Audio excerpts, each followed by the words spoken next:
So worship is the act of giving. Amen?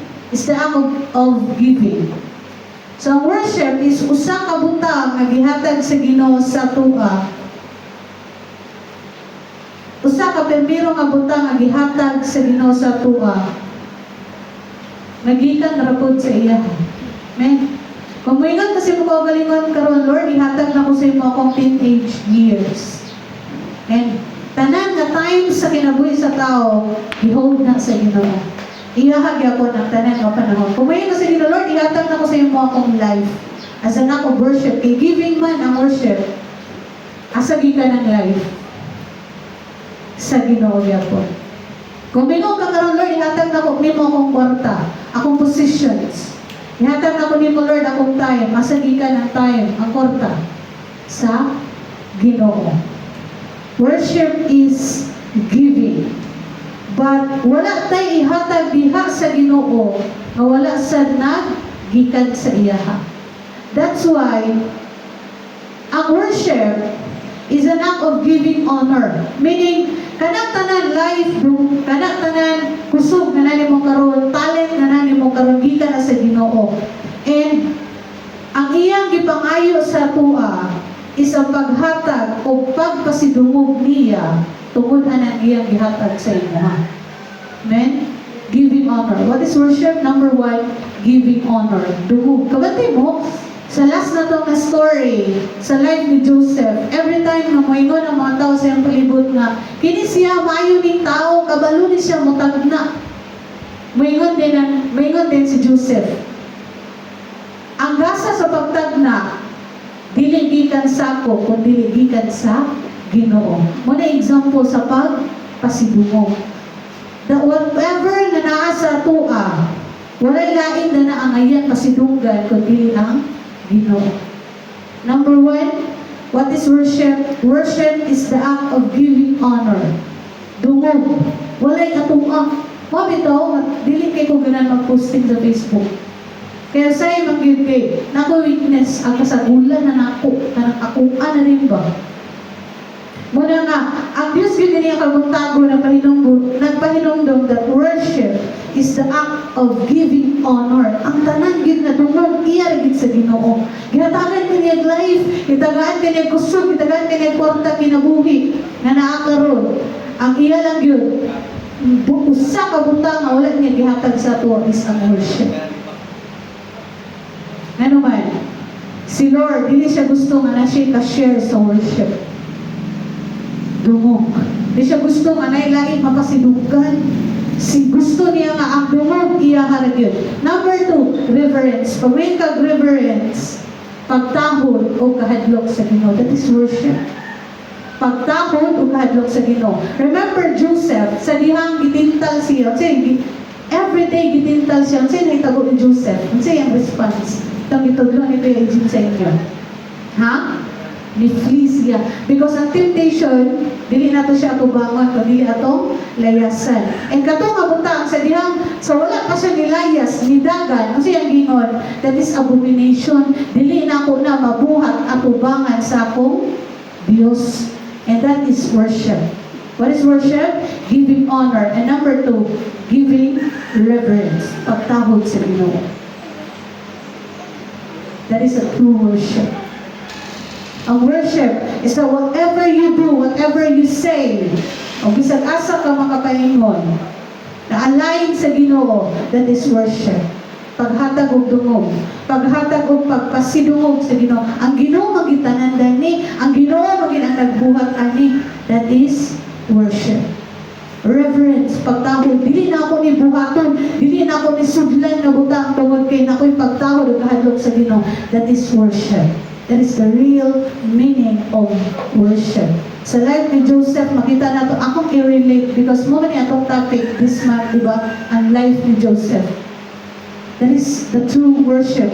Nga kita mo hatag pasidungog sa iya. And number 2, nga kita mo hatag ugod sa respeto sa iya. When we say respeto, dili lang sa sinuotan, dili lang, kung dili sa atong pagpanulti, sa atong nilihukan, sa atong desisyon, sa atong mga choices. Natay respeto diha sa Ginoo, and that is worship. Amen? Nakuha na to? Giving honor, giving reverence, and number 3, devotion to God. Devotion to God. May devotion to God, gugma na to diha sa Ginoo. Diba? Bisan unsa pa ka kamayo mo tukar mo kanta, kung wala ka nagtukar og ni kanta tungod kay nahigugma ka sa Ginoo, dili na nato matawag mo worship, because worship is a devotion to God. Gugma. Isayaw ka, ikanta ka, nitukar ka tungod kay nahigugma ta diha sa Ginoo. Nagserbisyo ta tungod kay nahigugma ta diha sa Ginoo, and that is the real meaning of worship. Worship, it is the response of the human heart. Response na to ni. Diba yun ko, ang kinabuhi, kinabuhi ko, kusog talent na nasa tuwagikan sa Ginoo. And worship is the response of the human heart to the greatness. Response na to nga, dako kay ka Lord, you are holy, and you are a loving God. Response na to. Worship is not limited to singing songs in church. Diba? Ngayon ka nga, ang worship, mo nang pagkanta, mo nang pagtukar na ko, mo nang pagwali na ko. But worship is not limited to singing songs in church. It is a lifestyle. Amen? Can I answer the lifestyle? Worship is a lifestyle. Ini mo kagulingan di? Lifestyle. Lifestyle of surrender. Dili kanta lang ang worship, no? Pamaagi lang nato na, response lang nato na. Namuganta ta, expression lang nato na, part na siya sa worship. But ang worship is not exclusive sa pagkanta o pagdayeg sa Ginoo. Worship is a lifestyle of surrender. Meaning, ato ang choices, ang ato ang words, ato ang attitude, daily, consistent way of living, atong pagkinabuhi, subay ba diha sa Ginoo. Mga for example sa lifestyle surrender, you choose to forgive instead of revenge. That is a lifestyle of surrender. Because you know na ang Ginoo mapasayloon, and dili siya kapanimalos. And that is worship. Dili lang kay nagkanta ka sa inyong balay, nagkanta ka diri. Number 2, you obey even when it's hard. Kanang ituman kas Ginoo, ingon ang Ginoo, isang pagpang, ayun sa napod, diba? Daghan kayo command ang Ginoo, ayaw na. And that is worship. You obey even when it's hard. Number 3, you live pure even when tempted. Not like Joseph, diba? Motong tinuod nga, pagsimba sa Ginoo, pagsimba sa Ginoo. Nga naatay kahadlok, naatay pagtahog sa Ginoo sa atong pulong, dili ta may sa mga libang-libang, sa ato ang buhat, no? Kumusta atong buhat sa atong mga kamot, kumusta ang buhat sa atong mga tiil, kumusta atong kasing-kasing. Like sa example, ganyan, you choose to forgive instead of revenge. That is a true worship. Lifestyle of surrender. The choices sa ato ang pulong, sa ato ang buhat, sa ato ang kinaiya, daily, consistent way of living. That is worship. Worship is not limited to singing. Ang worship na dili lang pagkanta, kundi ato ang paghatag og pasidungog, kahadlok, pagrespeto sa Ginoo, and hugma diha sa Ginoo. Lifestyle of surrender. Number 2, obedience and love toward God. Pagkapasinugtanon, mo nang tinuod nga worship. Ano musugod as Ginoo ba? Na siya giingon sa tuwa. Na siya gipabuhat sa tuwa. That is worship. Obedience. Labaw sa tanan, love toward God. Gugma sa Ginoo. That is worship. Nay gugma ka sa Ginoo, that is worship. Ang kanay mong gugma, madala nimo sa pag-express sa response nimo. Nga gibuhat nimo na tungod kay nahigugma ka sa Ginoo. So check na to atong heart karon. Anong gusto ta masulod sa worship team? And anong naata sa worship team hantod karon? Tungod pa ba ato pa bang motivation or ang drive pa ba sa tuwa sa gugma sa Ginoo, or tungod lang kay na-enjoy lang ko namin ka talent, di ba? So salamat sa pulong sa Ginoo ninyo kabuntagon. The deeper meaning of worship is that giving, ang paghatag sa pagpasidungog, kahadlok o gugma sa Ginoo. Because pag mingon ta gihatag na ko nimo ang life, ang teenage years, iya sa Ginoo ang times, iya sa Ginoo ang life, iya sa Ginoo ang positions, money, iya ang tanan. But one thing na dili gusto sa Ginoo nga kuhaon sa tao, worship. Di siya gusto nga na ka-share ka na. Dili siya gusto nga ilugo na to na mo. Bitaw na si Lucifer pakanaog sa kalibutan tungod kay ano man, gilog na niya ang mga pagdayon. Lifestyle again, mini atong habits. What you always do, that is worship. What you always do, that is worship. Our habit. Meron kag lifestyle, habits, choices. Kumusta itong mga decisions? The decisions you make, behavior, how you act, your values, what matters to you. That is lifestyle. And that is worship. Again, worship is not limited to singing. Dili yun na pagkanta ang worship. Ato nga ng response. But worship, nga na siya lawong nga meaning. Meaning giving honor, reverence, devotion to God, a lifestyle of surrender. That is worship. Our lifestyle. Amen. Amen. Amen. Salamat sa pulong sa Ginoo. Again, lifestyle habits, what you always do. Kasi kanunay nimo ginabuhat, that is worship. Choices nimo, decisions you make according ba na sa Ginoo, according ba na sa pulong o prinsipyo sa Ginoo, our behavior, our values. What matters to you, that is lifestyle, and that is worship. Amen. So, parayon ta, ingon ang pulong sa Ginoo, yet a time is coming and now come when the true worshipers will worship the Father in spirit and in truth. Worship the Father in spirit and in truth. So, tinuod ang kuno nga worshiper, is that moday da sa Ginoo sa spirito. Kung mayroon tag spirito, worship is beyond physical actions. Beyond na nagpataas ka sa mukamot, beyond na nikanta ka, beyond na nilokso ka, there is worship. There is worshiping God in spirit. Worship God beyond physical actions, clapping, jumping, sa mga singing, di ba? Playing instruments, more than that. Because ingon ang Ginoo, ang true worshiper daw kuno, magdayeg sa iya, diha sa spirito. So yung pasapot, naatay connection sa iyaha. Spirit, ang atong spirito, ang spirito sa Ginoo, naay connection. Konektado ta diha sa Ginoo. Spirit, nagdayeg ta diha sa Ginoo, diha sa spirito, natay true surrender. Letting go of ourselves. Diba? Pasagdan ang Ginoo. Ang atong thoughts, naka-align diya sa Ginoo. Atong emotions, na-offer diya sa Ginoo. And atong desire, submitted to God.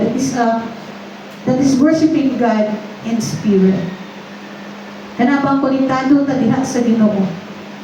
Because without the Holy Spirit, worship can become empty, ritual, or performance.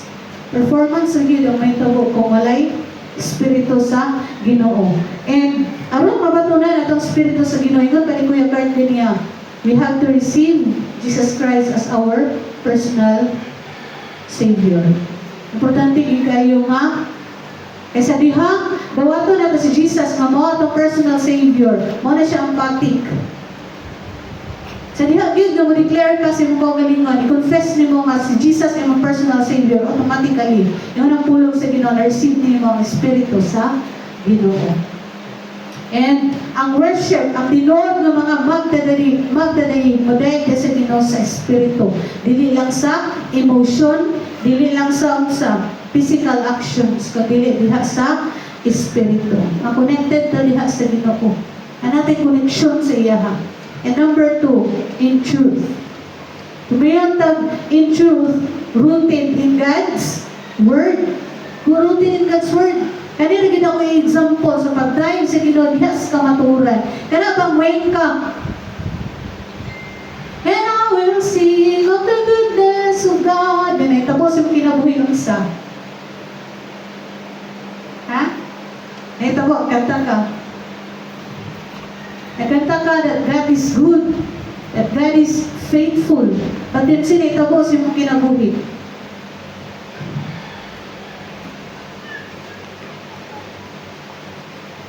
Nagdahil ka sa Ginoo for who He is. And dili tungod kayo sa imong kahimtang. Kung sa iyang ingon, that He is good. Kaya nagingon man siya sa iyang pulo nga maayo siya, despite sa imong kahimtang nga dili maayo, that is worshiping God in truth. Because nagdahil ka sa iyaha, kay natuo ka, nga nag-ingon siya, nga, unsa siya? Maayo siya. Despite na dili maayo ang atoang kahimtang. That is worshiping God in spirit and in truth. Truth, rooted in God's word. Kung sigingon sa pulong sa Ginoo. Wala ta gadayeg sa Ginoo tungod sa atong nasinatin karon, tungod sa atong nakita karon. But gadayeg ta sa iya, ingon ang Ginoo, gadayeg ang mga true worshipers, meaning ang mga tinuod kuno nga magdadayeg, magdayeg sa Ginoo tungod sa imuhang nabasa sa iyang pulong kung kinsa siya. Amen. Nagyoy basihanan sa atuang pagdayeg sa iyaha. Truth meaning authentic. No? Walay pretension. Dita kinahanglan mo pa-pretend sa Ginoo, madayeg ka sa Ginoo. Just be who you are. Authentic na pagdayeg. Minun siya nga, ang tinuod nga worshiper madayeg sa iyaha sa authentic na mga pagdayeg. Walay pretension. Again, spirit and in truth reveals His character, will, and commands, not human ideas. Dili human ideas ang atoang pagdayeg diha sa Ginoo. Again, ang tinuod nga magdadayeg sa Ginoo, musimba sa iyaha sa spirito ug kamatuoran. Naatay connection spiritually. And number 2, rooted sa pulong sa Ginoo. That again, example, bisan pag dili maayo mong kahimtang, bisan pag feeling mo unloved ka, tungod ginag-ingon ang Ginoo that He is loving, that He is merciful, that He is good. Isa pa, that He is just and right. Matarong siya. Diha ang basihanan sa itong mga pagdayeg. Dili kung sa ato ang sitwasyon o kahimtang. Mao na ang tinuod ng mga magdadayeg. Yet a time is coming and has now come when the true worshipers will worship the Father in spirit and in truth. So, importante kayo nga nagitay connection sa Ginoo. Dili lang na tumarbuka, dili lang na kanta-kanta, dili lang na sayo-sayo, kundi naagid ang spirito sa Ginoo. And naagid authentic na pagdayeg, truth, basihanan din sa pulong sa Ginoo. Na natin ginakuptan ba? Anong ginadayeg na to siya? Anong ginatawod na to siya? Anong ginatagaan na to siya pagtawod? Tungod din ano man, ingat siya siyang pulong nga maayos siya. Diba? Ingat siya siyang pulong nga he is right. Righteous siya, matarong siya. Ano kasunod ta sa iya? Tungod ginag-ingon siya nga mauna siya.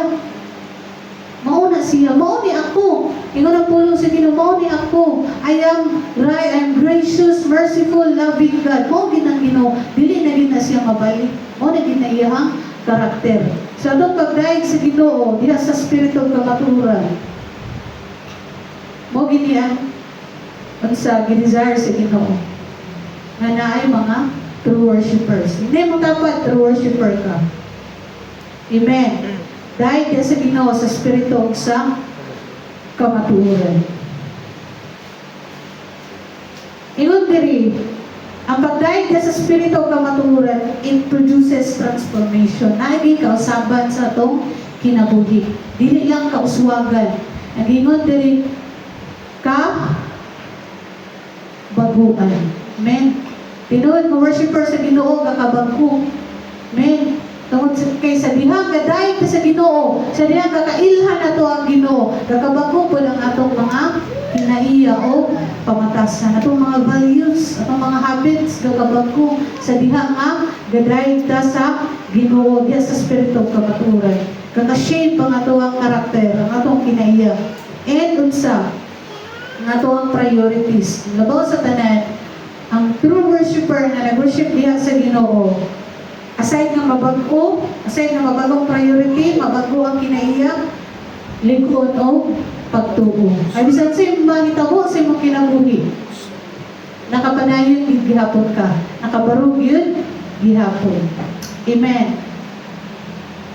So panayon ta, what is praise? Kanang bibo nga kanta yung na praise. So una kay atong last para mga worship sa mga tuwing tawatan na sa inyo ang praise. What is praise? Kanang bibo nga kanta, anong paspas nga kanta mo ng praise. Ang worship kay katong solid nga kanta. Now nasabtan na to that worship is giving honor, reverence, devotion to God, a lifestyle of surrender, obedience, and love toward God. Mo ginang worship. And what is praise? Praise is simply expressing admiration. Mo na siya. Anyway, kung pa kay ka, siya na kayo mo ka, that is praise. Diba? So, ang praise niya ay sa diyang ma-express tag admiration. Kung mayon tag admiration, respeto, na-impress ka sa gibuhat sa Ginoo, that is praise. Amen. Admiration and honor to God for who He is and what He has done. Ano bang naigibuhat ang Ginoo sa imong kinabuhi? And kung unsa imohang nabasa sa Bible, hala, manuluyon, maling Ginoo, hala, mahigugmaon, maling Ginoo, hala, mapasiluon, maling Ginoo, then imo rin siyang gidaig. Imo rin ikinabuhi ang kinaiya sa Ginoo. That is praise. Expressing, ang praise is, gina-express na to ba? Ang atuhang admiration, itong respeto, na-impress ka sa gibuhat sa Ginoo. That is praise. Amen. Okay, what is the difference of praise and worship? So praise, ang pagdaig sa Ginoo. Lord, ikaw ang Diyos na maayong. Kinabuhi po na to ang pagkamayon sa Ginoo. Lord, ikaw ang Diyos na mahigugmaon. Kinabuhi po na to ang pagkamahigugmaon sa Ginoo. Pagdaig sa Diyos. Tungkol sa iyang number one, kabuhatan. Gibuhat sa Ginoo. That is praise. Mayo gigay ka, Lord, gibuhat din mo sa ako. Mayo gigay ka, Lord, may gumawa gigay ka, mapasaylo gigay ka, kabisalingani akong kagapon, di ba? Imo kong ipasaylo, imo kong gidawang anan. So that is praise. Ma-express tag admiration. And number two, tungkol sa iyang pagka-Diyos. Who He is. Kung sa siya, holy siya, good siya, faithful siya, ba? That is praise. Express na to. Na gi-admire na to siya, gi-respeto na to siya, and na-impress ka sa iyang mga buhay. O kung kinsa siya, sa iyong ingon. Muna importante kayo sa worship team. Isip anak sa Ginoo, na nagitay suman, hulog sa Ginoo. Tungod kini man ta kaila sa Ginoo lang, o basihan ro na to, ay nana, sa ay nana, na yung Ginoo. So importante kayo nga naaang hulog sa Ginoo, kaya diyan na po kailihan ang Ginoo. Muna to ang drive ba? Anong gaday ko na tong Ginoo? Anong ga-praise na sa iya? Because nakaila ta sa iya. Amen? Dili lang kay taman nga nakaila ta nga ang Ginoo, loving, merciful. Okay ra na. Pero dapat yun, daghan pa kinaiya ang Ginoo. Daghan pa kayo. Mailahan na to ang Ginoo. Dili pinagi lang sa unsa. Pagpamati kada Domingo, no? Mailan na to ang Ginoo sa pagpamati na to sa iyang pulong matagadlaw. Mailan na to siya. Like, nanay, di mo kinaiya, Lord. E mo po di mo kinaiya. That is worship. Kakabakuta. Dilita ka pabilin. Na ikausaban. Ang tinuod nga worshiper, true worshiper, na ikausaban ng kinaiya o kinabuhi. Amen. So, padayon tanong, must have 4 worship team members. Number 1, devotionals or personal Bible time. Devotional. Saan yung devotional team? Ano kung yung gano'n na? Devotional, nadiha ang pag-ampo, a time na nag-ampo ka, a time na namalandong ka sa pulong sa Ginoo. Devotional is your personal time with God. Kung nakaka-worship team, so siya mong kaugalingan karon, so siya na tatong kaugalingan karon, naapa ba tayo personal time diyan sa Ginoo? Na may time time naghatag tas Ginoo. Amen? Kaya kita na lang isa. That is devotional. Importante kayo na. Importante kayo na. When was the last time na naglingkod daw, nag-istorya sa Ginoo? That is devotional. Pero sa time na kita personally nagduol sa Ginoo, importante kayo nga nasa praise and worship team. Na naatay personal nga devotional. Kaya kita na lang. Usahay no, excited ta sa platform kaysa sa prayer room. Excited ta pag nanatadani. Nanatadani. And you know what, kung unsa nga sa tago may mong gibuhat, magawas din na pag nanakadani. Amen? Magawas din na. Kung unsa imong devotional, magawas din na pag nanaka sa platform. Makita din na siya pag nanaka sa platform. Kaya nga importante kayo. Tungkol kaya devotional, marang time na giyahan ka sa Ginoo. Tudluan ka sa Ginoo na natay garupo. Na sobrahan ni. Na, di ba? Marang time. Personal time na i-check the Lord ang atong heart. Niya, kung wala ta diri nga, wala tayo devotional time sa Ginoo. Wala tayo personal time sa Ginoo. Kasi may tabo na to. Wala lang, di ba? We are, you know what? Ang person o ang tao nga walay devotional is an empty man. Inon tagid mo. Empty yun. Empty yun kayo kung wala tayo devotional. Because bila nga time ta ginagiyahan sa Ginoo, ginatudluan sa Ginoo. Na yung mga butang nga gina-reveal sa Ginoo personally. Bahin sa imo nga o bahin sa ako nga. Kung naatay devotional. Mana-encourage na to no nga isip part, isip lawa sa worship team, parts worship team, membro sa worship team, no? Kinanglan yun nga natin tayo devotional. Personal devotional. Diha tagiyahan sa Ginoo, dili ta empty. Empty, kaya diha manggod sa devotional, natay personal connection sa Ginoo. Natay connection sa iyaha. And walay lain nga pamaagi nga makakonect sa Ginoo unless muhatag-tag oras sa panahon sa tong personal nga pakigsulti sa iyaha. Devotional, daily reading sa Bible and meditation sa Word. Diyan na tumahihan ng Ginoo. Diyan tagakawag ko, diyan tagakausap. Unless no, siratan mo, dagan na kayo ng istorya. Diba? Hindi na kaganahan. Hindi ka mapaubos. And diha din sa devotional, diha magsugod ang ato ang connection sa Ginoo.